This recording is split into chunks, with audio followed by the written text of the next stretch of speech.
Welcome back to another video, guys, of our summer vacation.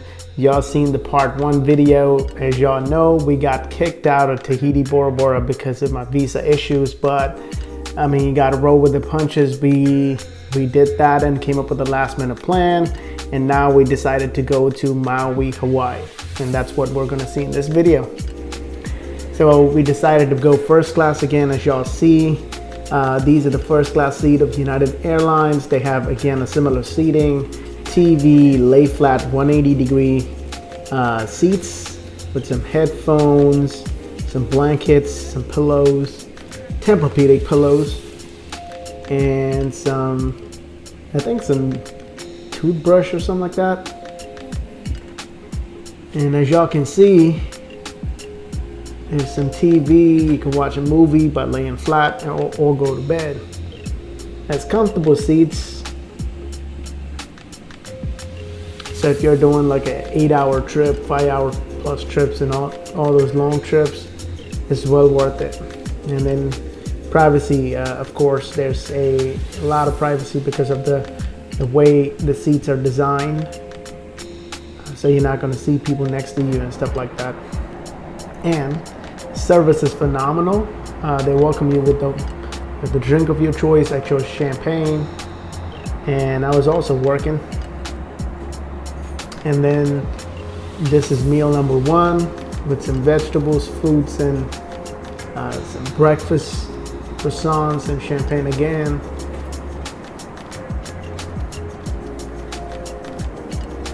Got to get the proteins in. Trying to stay a little healthy. I'd like to welcome you to Honolulu. We touched down at Daniel K. Inouye International Airport on the island of Oahu. Local time is approximately 11:30. We'll be taxiing for the next few minutes. Please remain seated, seatbelt securely fastened to the captain as well as aircraft to complete and final stop at the gate. At that time, we'll turn off the fasten seatbelt sign. That indication is safe. You get up and collect your personal belongings. Please use caution when opening the overheads as the contents may have shifted during the flight. Feel free to use cell phones at this time. If you're making connections, you can check the United app or television monitors located throughout our concourse area. So as you see, we landed in the Honolulu airport, and the second you come out, it just hits you different, because when you walk out, you're gonna see mountains and sky with clouds and so close to each other, right? So, and close to you. We're from Texas, and we don't see that every day. So for us, it was so real. Live in LA, I said, but I love you, it's been awesome. And she goes, yeah, it has. And I'm like, I'm gonna get divorced. I'm like, instead of being with my 61-year-old wife, I'm with a 35-year-old.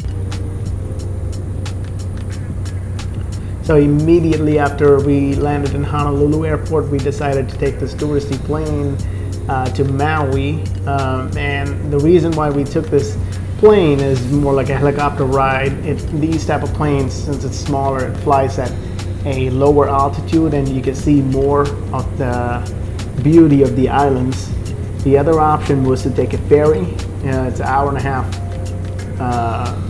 ride. I mean, timing wise, the flights are 40 minutes, the ferry's an hour and a half. It's pretty much similar, but the views are totally different.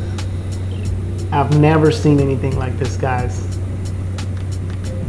Second we took off Honolulu, it's just coral blue, turquoise blue water with white sandy beaches. And as you see, I think there's a port with a lot of boats in it. It's just beautiful to look at.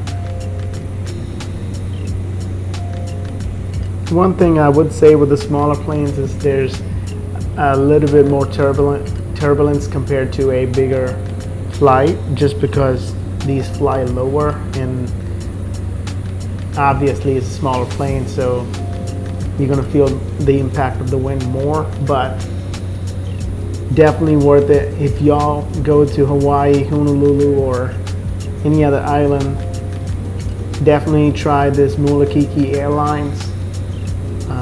I think they fly to all the islands in there locally with these small planes.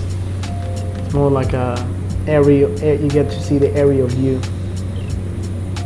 Man, look at it.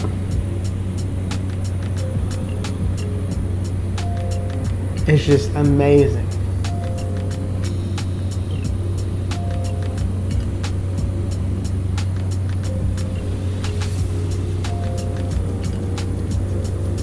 So as you see, if the closer to the land, the color of the water is more like a turquoise, and as you go deeper, it turns blue.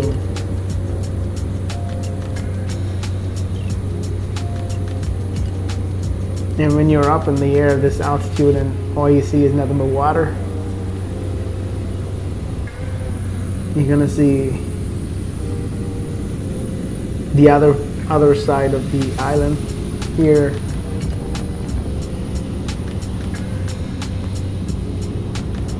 We've been to Honolulu before. This is the Honolulu Island, and as you see, there's more buildings, more people, more habitat. Over the last decade, there's a ton of development here.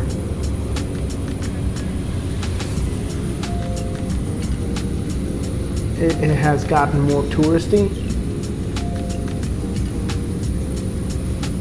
but you can see all the coral reefs under the water from this view, which is amazing.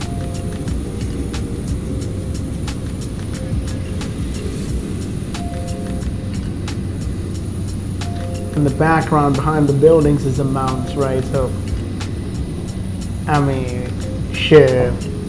You see the turquoise blue water, sandy beaches, and buildings, and with a mountain backdrop. I mean, what else can you expect, right?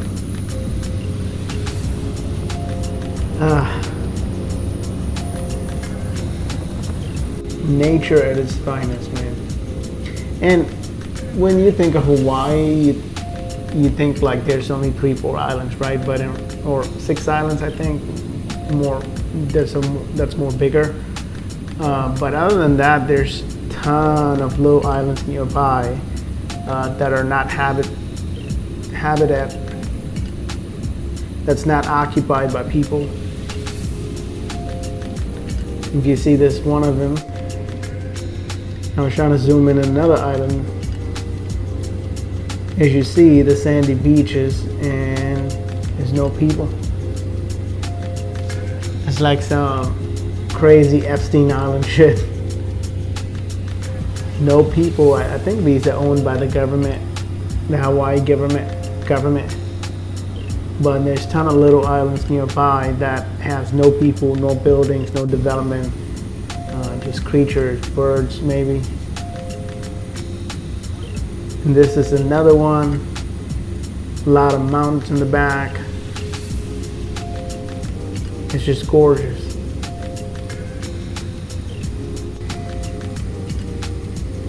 Just look at it, another island uninhabited. You can see the color difference, right? The deep blue, and then as they get closer to the islands, you can see the turquoise water, and then the mountains and the clouds sitting on top of the mountains. So now we're approaching our Maui island. As you can see, it's one of the bigger islands, but is very less crowded compared to Honolulu. And I remember one of the locals telling us that there's only 1/10 of the population that lives in Maui compared to Honolulu. And Honolulu is very big compared to Maui, so more big but less people. And you can see the development, the buildings as well, compared to Honolulu, where there was like a Lego stack of buildings. But here it's just developing, right? So it's not as occupied as Honolulu. But it's beautiful. Look at all the grass, all the mountains, and the turquoise water.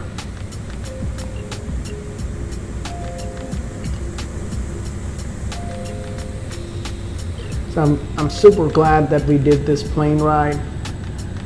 It's more like a helicopter ride.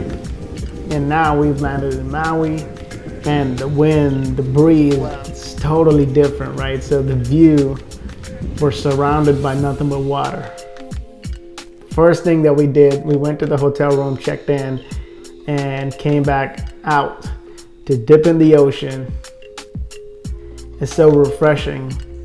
such a break from the Texas heat and the hustle and bustle of life. And then we headed to dinner.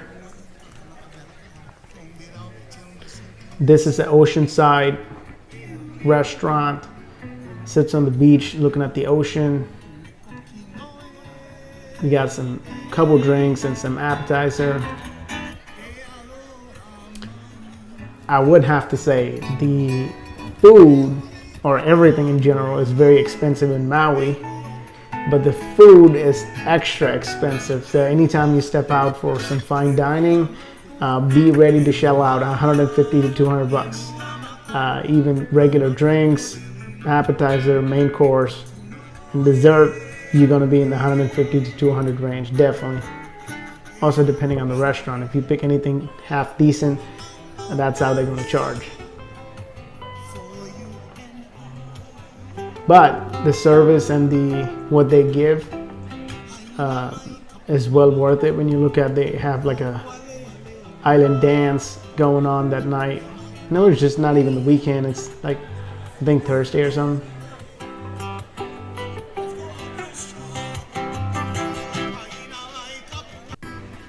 So we got some chicken, some corn, some brown rice here, and some more mahi.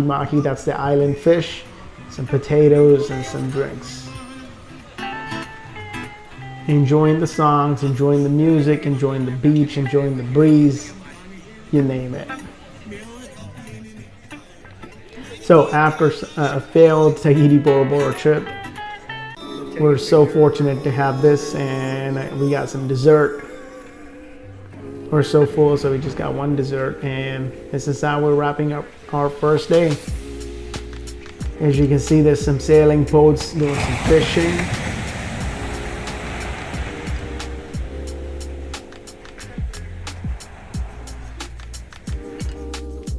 I appreciate y'all watching, man. We have so much more on this journey that's gonna be out in the next coming weeks, so stay tuned. Subscribe if you haven't, and I'll see y'all on the next one.